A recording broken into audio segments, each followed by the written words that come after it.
तो बच्चों, आज हम लोग फैमिली यानी कि परिवार के बारे में पढ़ेंगे। तो परिवार किसको कहते हैं? तो परिवार में माता पिता और बच्चों को साथ में मिला के परिवार कहा जाता है। यानी फैमिली में क्या क्या आते हैं? तो माता पिता आते हैं और साथ में बच्चे भी शामिल होते हैं। फैमिली के अंदर में बहुत सारे रिलेशन होते हैं, बहुत सारे रिश्ते होते हैं। ठीक है, फैमिली भी बहुत प्रकार के होते हैं, जिसमें से एक तरह का फैमिली है स्मॉल फैमिली।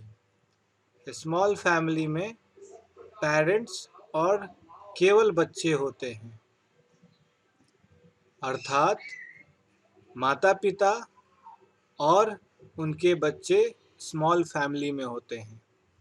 और ऐसे फैमिली को आइडियल फैमिली भी कहा जाता है। दूसरा जो है आपका ज्वाइंट फैमिली है।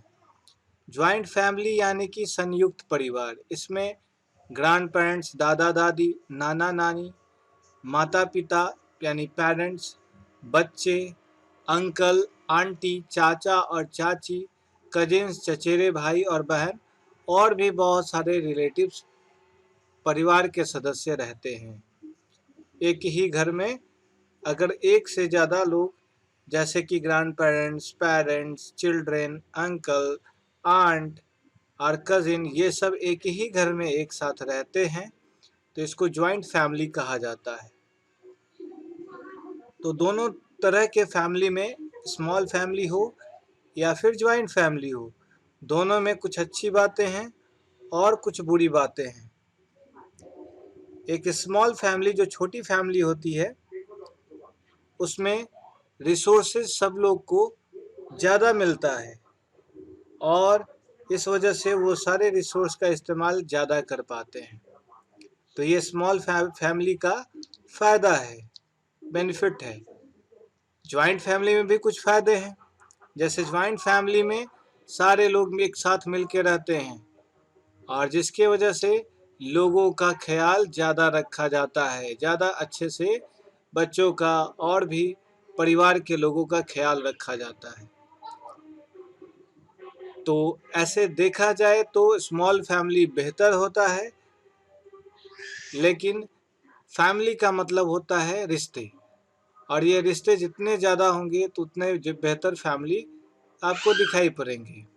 फैमिली में बहुत सारे रिश्ते होते हैं, उन रिश्तों में से कुछ रिश्ते के बारे में हम लोग यहाँ पे सीखेंगे। जैसे कि हस्बैंड या वाइफ के पेरेंट्स कहलाते हैं पेरेंट्स इन लॉ। जैसे फादर इन लॉ ससुर कहलाते हैं, मदर इन लॉ सास कहलाती हैं। फादर इन लॉ यानी कि हस्बैंड का पिता या वाइफ का पिता फादर इन लॉ कहलाता है। हस्बैंड की माँ या पत्नी की माँ मदर इन लॉ कहलाती है, सासू माँ कहलाती है।